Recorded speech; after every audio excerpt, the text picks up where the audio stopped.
story for listening. Listen and repeat after me. A poor man was married to a beautiful woman. The man and his wife never quarreled. The husband loved his wife. The wife loved her husband. They were very happy. But this happy couple had a rich, handsome neighbor.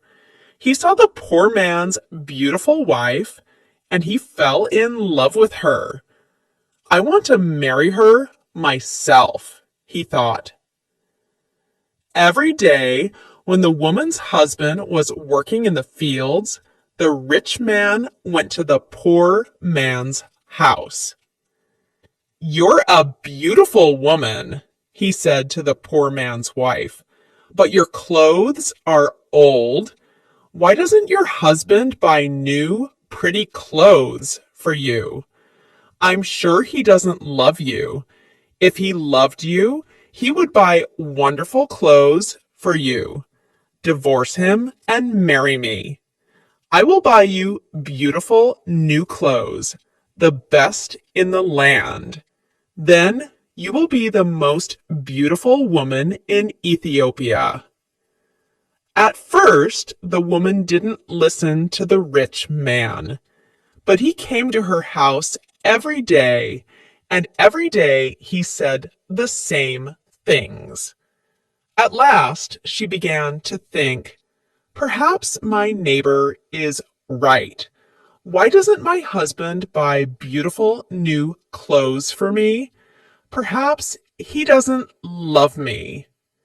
That night, she said to her husband, "Look at me, husband. My clothes are old and ugly. I want new ones.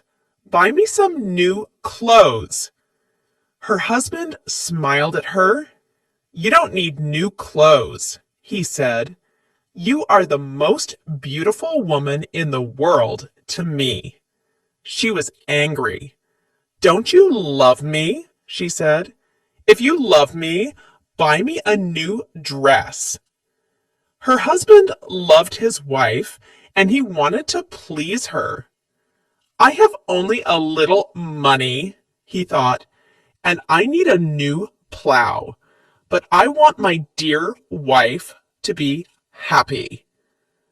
So the next day, he went to the market, and he bought a new dress for his wife. He took it home to her, and she put it on. "Thank you, my dear husband," she cried. "Now I know that you love me." When the rich man came to see her again, she was wearing her new dress. "You see," she said to him, "my husband loves me very much. He bought me this beautiful new dress." The rich man shook his head. "But a good husband doesn't only give his wife new clothes," he said. "He gives her gold. Where's your gold necklace? Where are your gold rings? Why doesn't your husband give you those?" He opened a box and showed her some beautiful gold jewelry. "Look at these," he said. "Divorce your husband and marry me, and I will give all these to you." The woman did not listen to him. "Go away," she said. "I love my husband, and he loves me, and we are happy together." But the rich man came again, every day, and every day he showed her the box of jewelry. At last she began to think, perhaps the rich man is right. Why doesn't my husband buy gold for me? Doesn't he love me? That day she didn't make a fire. She didn't cook a meal. Her husband came home late after a long day in the fields. He was tired and hungry. "There's no dinner for you tonight," his wife said. "You don't love me." "What?" her husband cried.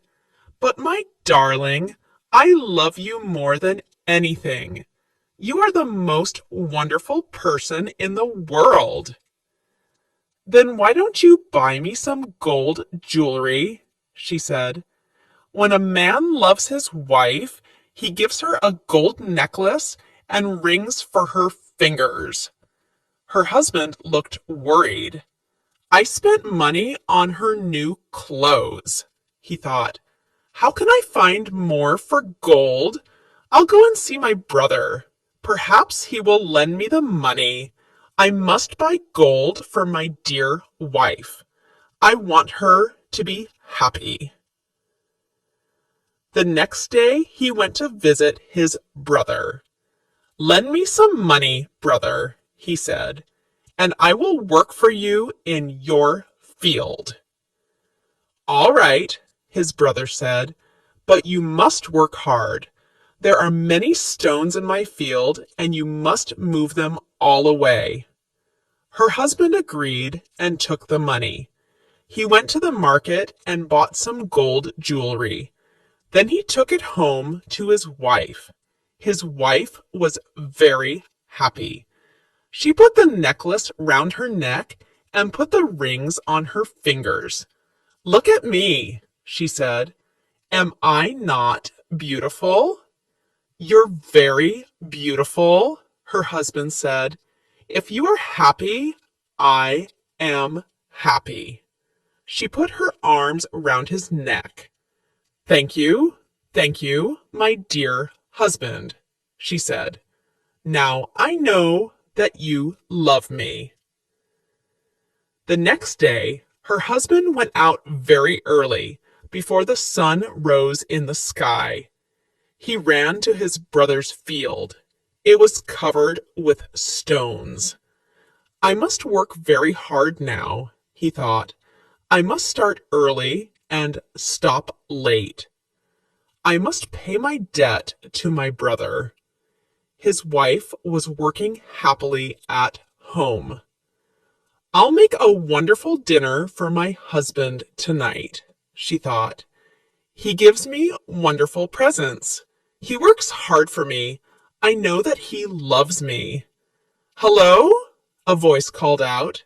Are you there? The woman went outside. Her rich neighbor was there. Ah, it's you, the woman said. Listen, neighbor, you were wrong about my husband. Yesterday, he bought me this beautiful jewelry.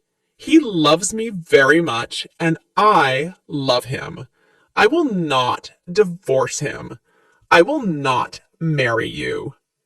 The rich man was worried. Her husband loves her too much, he thought. If I want her, I must be clever. At last he said, Your husband gave you clothes and jewelry, but I can give you more than that. What? What do you mean? The woman cried. Can your husband make miracles? The rich man asked. Miracles? No, of course he can't make miracles, the woman answered. Only God can make miracles. Men cannot make them. But I can, the man said, because I love you. Love can make miracles. If your husband loves you, he can make miracles for you. If you love me, I will make miracles for you. Make a miracle for me now, the woman said. I can't, the rich man answered. You must promise to love me first. You must leave your husband and come to me. Then I will make wonderful, wonderful miracles for you. The woman said nothing, and the rich man went away. That night, the poor man came home late. He was very tired and hungry. His wife brought water for him, and he washed himself. She brought delicious food for him, and he ate it. My poor husband, she thought. He works so hard for me, and he is so tired and hungry. The rich man is foolish. How can my husband make miracles? It's impossible.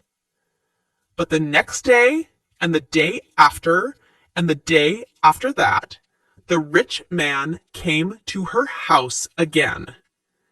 Did your husband make a miracle for you yesterday? He asked the woman. Leave him and love me, and I will make many, many miracles for you every day. At last, the women began to listen to him. One day, when her husband came home, she was sad. Wife, dear wife, what is wrong with you? Cried her husband. Are you sick? No, she said. I'm sad because you do not love me. What? Cried her husband. But you know that I love you. I bought you new clothes. I bought you gold jewelry. You're the most precious thing in the world to me. But you don't make miracles for me, his wife said. Her poor husband was very surprised. Miracles? Of course I can't make miracles, he said. Why do you want a miracle? Who gave you the idea? Our neighbor came to see me today, the woman said. Love makes miracles, he said. If a man loves a woman, he will make miracles for her. Her husband was very worried. That wicked man wants to take my wife, he thought. All this trouble comes from him. When he first came here, she wanted new clothes. Then she wanted gold jewelry. And now she wants a miracle. What can I do? If I don't make a miracle, perhaps my wife will leave me and marry him. The next day he went slowly to work in his brother's field. I must pray, he thought. Only God can help me now. He looked up to heaven. Oh Lord God, he prayed, please help me to make a miracle. I love my wife and I want to keep her. Don't let this rich man take her from me. He worked all morning. He was moving stones from his brother's field. In the middle of the day, he sat down under a tree to rest. A man was sitting there already. Who are you? The poor man asked. I am a wizard, answered the man, and I have a gift for you. Look, here are 2 sticks. They make miracles. Miracles? The poor man said. He was happy now. What kind of miracles? If you touch a person with the first stick, the wizard said, he will become a donkey. The poor man thought of the rich man, and he smiled. A donkey? He said. That's very good. And if I touch him with the second stick, what will happen? He will become a man again, said the wizard. The poor man took the sticks and jumped up. Oh, thank you, my friend, he said. I prayed to God and he sent you to me. Now I can keep my wife and punish my enemy. He ran home. Wife, he called out, come here. I'm going to make a miracle. His wife came out of the house. A miracle? She said. What miracle? Look, said her husband. He touched her with the first stick. At once she became a donkey. She lifted her head and tried to speak, but she could not. Hee-haw, hee-haw, was all she could say. Her husband touched her with the other stick. At once she became a woman again. Husband, that's wonderful, she said. It's a real miracle. How did you do it? I prayed to God, her husband said, and he helped me. And now, wife, I am going to punish my enemy." "Your enemy?" said his wife. "Who is that?" "You know my enemy," her husband said. He was looking at her.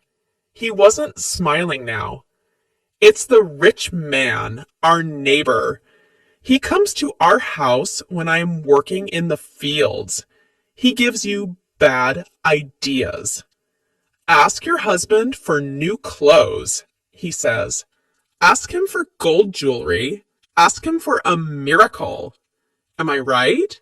Did our rich neighbor give you all these ideas?" His wife said nothing. "And did you listen to him?" her husband went on. His wife did not look at him. She was ashamed. "I'm sorry," she said. "It's true. He said all those things. He wanted me to divorce you and marry him, and I listened to him." "And do you want to divorce me and marry him?" her husband asked. She looked at him. Her eyes were full of tears. "No, dear husband, I want to stay with you forever, and I will never listen to him again." "Then take this stick," her husband said, "and touch the rich man with it." He gave his wife the first stick, but he hid the second one in the roof. The next day, he went to work. Soon, the rich man arrived at the woman's house. "Well," he asked her, "and can your husband make miracles yet?" "Yes," she said, and she touched him with the first stick. At once, the rich man changed into a donkey. "Now," said the woman, "you can go to work and help my dear husband." She took the donkey out to the fields. Her husband was working there. He was moving stones from his brother's field. "Ah," he said, "a donkey. Now I can finish the job quickly." From that day, the poor man gave the donkey many heavy loads to carry. The donkey carried stones away from the fields, it took sacks of teff to the market, and it brought flour and coffee home again. For many years, the donkey worked for the poor man. The poor man was not so poor now. The donkey was helping him. He was becoming richer. One day, the poor man looked at the donkey. It was tired and old. It stood still. Its head was bent down. The poor man was sorry for it. He went into his house and brought out the second stick. Then he touched the donkey with it. At once, the rich man stood there. But he was not a handsome young man now. He was old. His back was bent. He was very, very tired. "You tried to take my wife away from me," the poor man said. "That was wrong. Go home now. Don't look at other men's wives again."